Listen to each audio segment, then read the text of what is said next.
Welcome to Integrity Linguistics Institute. Now, in this section, complete each of the sentences 15 to 20 with a word or short phrase from one of the texts. Each answer may include words, numbers, or both. Okay, so from questions 15 to 20, we have to fill in the sentences. So there's an incomplete sentence and we have to complete the sentence with either one single word or a short phrase, and you can use both alphabets as well as numbers or both as well. Now let's read the 15th question and understand it. The 15th question is this: check that dash will still go on after the dressing has been applied. Okay, so here the question is this: the medical staff should check that something will still go on. Okay, so there is an object and that object will still go on after the dressing has been applied. That is, the patient has given the dressing and after the dressing some object will still go on for the patient. Okay, so what is that thing that we have to find out? So we have comprehended the question. Retain that into your memory. Check that dash will still go on after the dressing has been applied. And the answer is detected to be footwear. So let's understand why footwear is the correct answer. So in this particular part, they have written, remember that footwear needs to accommodate any dressing. Okay, so if the patient is having a diabetic foot ulcer and the patient has been given a dressing, then the medical staff should check that after the dressing has been applied to the foot of the diabetic patient, footwear, the patient should still be able to wear sandals, shoes and socks. Okay, that is, footwear must be still be able to be worn by the patient even after that dressing has been provided to the patient. So what is the answer going to be? The answer is going to be footwear. All right, now the 16th question. Let's comprehend the 16th question. The dressing should follow the shape of the wound so that there is no dash. Okay, so when the medical staff is giving a dressing to the diabetic foot ulcer patient, they should make sure that the dressing should follow the shape of the wound. So whatever is the shape of the wound, exactly that similar shape of the wound should be enclosed by that particular dressing. And there is a specific reason. There is a specific reason why the dressing should always be in the same shape of the wound. Why? To prevent something. Okay, so there is no something. So in order to prevent or avoid something from happening, the dressing should be the same shape of the wound. So we have comprehended the question. Now you have to retain that into your memory. The dressing should follow the shape of the wound so that there is no dash. And what is the answer? The answer is detected as dead space. To prevent dead space, to avoid dead space, we must make sure that the dressing actually is in the shape of the wound. So why is that? Let's find out. Ensure wound dead space is eliminated. Example, use a dressing that conforms to the contours of the wound bed. So here they have used very advanced vocabulary. Okay, so the medical staff should ensure that dead space is eliminated. See, to prevent this, to prevent dead space, they have to make sure that the dressing is in the same shape of the wound. So where are the keywords? Using a dressing, so that is one keyword. That conforms basically means to adjust. Okay, to actually be to mold in. Okay, so that is what conforms means. To conforms to the contours. Contours basically means shape. Okay, design. Okay, so that's a very advanced vocabulary. So contours basically means shape or pathway. So this is how the dressing should be. The dressing should actually be conform to the unique contours of the wound, because this is done, if this is done properly, then the medical staff can prevent dead space. Okay, so for that, dead space is chosen as the right answer. All right, now the 17th question. Let's comprehend the 17th question. Draw a line around any dash and ask the patient to get in touch if it worsens. Okay, so the medical staff should draw a line. They should draw a line around something. So there is something on the patient's body, and around that they should draw a line. And also, after drawing that line, they should ask the patient to contact the medical staff if that particular wound becomes intense or more severe. Okay, so we have understood that. So now you can actually retain that into your memory. So draw a line around any dash and ask the patient to get in touch if it worsens. So the answer is detected to be cellulitis. So why is cellulitis chosen over here? So here they have written, it is a good idea to mark the extent of any cellulitis with an indelible marker and tell the patient to contact the foot care team immediately if the redness moves substantially beyond the line. So both the messages of our question is coming over here. Okay, so the first part of the question was what? To draw a line around something, and the second message was to contact the medical staff if it becomes worse. So that is, both the messages are coming in this particular section. They have written it is a good idea to mark. See, good idea to mark means to draw lines. To mark the extent, that means to how much extent, to how much degree cellulitis is there on the patient. Okay, so if there is any cellulitis, the medical staff should actually mark it. They should actually draw a line around the cellulitis, and they should draw that line or mark that line with an indelible marker. They must use this.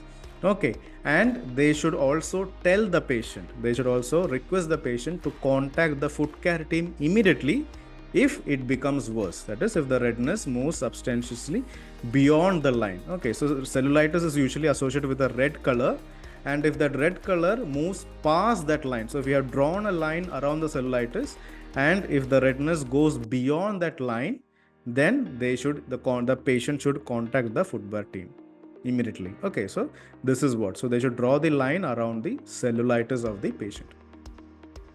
Now let's read the 19th question.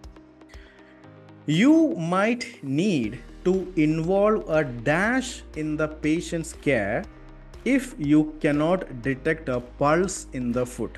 Okay, so the medical staff needs to involve something in the patient's care. Okay, so if there is something in the patient's care, the medical treatment plan, they should involve something, they should add something there, especially if the medical staff cannot detect a pulse in the foot. So if there is no pulse in the foot, they need to involve one particular type of treatment or something into the medical care of the patient. Okay, so retain that into your mind. You need to involve a dash in the patient's care if you cannot detect a pulse in the foot. And now it's time to detect the answer, and the answer is vascular surgeon. So let's find out why vascular surgeon is the right answer. So under the heading debridement of DFUs, they have written if foot pulses are absent. So see, immediately the keywords are coming. If there is no pulse in the foot, okay, foot pulses are absent, assessment and management of the peripheral vasculature is mandatory. That is, it is very important to assess as well as manage the peripheral vasculature, that is the superficial outside vasculature, and that is compulsory before removal of non-viable or necrotic tissue is considered. Okay, so non-viable means not important. Okay, viable means important, non-viable means not important, or necrotic tissue. Necrotic tissue means dead tissues. Okay, so before the medical staff removes the dead tissue, okay, or the non-important tissue, they especially if the pulses in the foot are actually absent, then over here you can see over here referral to a vascular surgeon is suggested in this situation. Okay, so in this particular situation, so what is the situation over here? The situation over here is that there is no pulse in the foot. Okay, there is no pulse in the foot, and in the treatment plan, what's happening? The removal of non-viable or necrotic tissue. That's the treatment plan.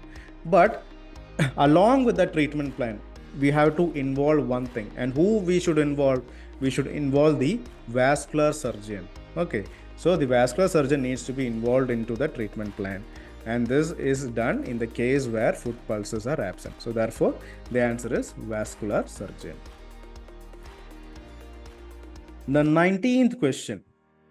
To maintain good blood flow, leave dash free of tight bandages. Okay, so let's comprehend the question. So to maintain what? Good blood flow. So to ensure that the patient is having good circulation of the blood, the medical staff should leave something free. Okay, so leave means don't disturb. Okay, so leave something free of tight bandages. So that means the medical staff should not use tight bandages on something, because if they use tight bandages on something, then there will not be good blood flow. So to make sure there is good blood flow, the medical staff should actually leave something free of tight bandages. Okay, so that is the question. Again, so it's not that easy. Some questions are easy, some questions are not that easy. Okay, but still try your best. So now retain that into your mind. Okay, so now you have retained this information to your mind. To maintain good blood flow, leave something free, that is, avoid tight bandages. So what is the answer? The answer is detected to be toes. So let's find out why toes is the correct answer. Applying dressings to DFUs. Here they have written, avoid bandaging over toes, as this may cause a tourniquet effect. Okay, so this is the reason why. And here also they have written, avoid tight bandaging at the fifth toe and the fifth metatarsal head. Trim the bandage back. Okay, so in order to prevent the tourniquet effect, okay, that is to make sure there is good circulation of the blood, we must avoid bandaging over the toes, and we must also avoid them tight bandages, especially in the fifth toe as well as the fifth metatarsal head. Okay, so anyway, the answer is actually going to be toes. Okay, because this is where the bandaging, especially tight bandages, should be avoided. Because if we do that, then there will be no blood circulation, in which can be called as the tourniquet effect. Okay, now the 20th question. Let's comprehend the 20th question. Make sure the wound is level, otherwise the dash will not be able to grow across it. Okay, so the medical staff should make sure that the wound is level. Level means what? In the same steady state. That is what level basically means. Okay, otherwise what will happen? Something will not be able to grow across it. Okay, so if the wound level is actually misaligned, if the wound is not in the same level, okay, then something will not grow. Okay, so we have to find out, otherwise the dash won't be able to grow across. So something will not be able to grow. Something will not be able to grow if the wound is not going to be level. So what is not going to grow? What is not going to grow across the wound if the wound is not leveled? That is what we have to find out. So retain into your mind, make sure the wound is level. Otherwise, the dash will not be able to grow across it. So what will not be able to grow across it? Epithelium. This is the correct answer. So why is this the right answer? You can read it over here. It is important to debride the wound margins as well as the wound base to prevent the edge effect, whereby epithelium fails to migrate across a firm, level granulation base. Okay, so as you can see over here, epithelium fails to migrate. Migrate across means what? To grow from one part to another. If it is migrating means it is growing from one part of the body to other part of the body. Okay, so this will not happen. If this will not happen, if the if there is the edge effect. Okay, so it is important to debride. That means it is important to remove the tissues, the wound margins as well. Okay, that is the edges of the wound as well as the wound base. Wound base means the center of the wound. The center of the wound and also the wound margins. Both the wound base as well as the wound margins, the center as well as the edges, the margins of the wound needs to be removed. Okay, so this is done. Why is this done? This is done to prevent the edge effect. Okay, so if the edge effect is not a good thing for the patient, to prevent that, the debridement is done from the wound margins as well as the wound base as well. So why is this done? To prevent edge effect. Okay, so what is the edge effect?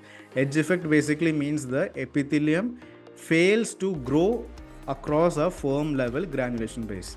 Okay, so that is what the edge effect basically means. That is the skin, that the epithelium, it will not migrate across the level of the wound.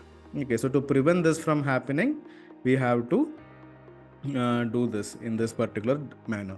So the answer is going to be epithelium. Okay, so you have to make sure it is in the same level from the wound base to the edges of the wound. It is in the same level. So epithelium can grow. Epithelium can grow from the wound base to the margins of the brace. Okay, so we have to really understand in this particular manner. So the answer is going to be epithelium.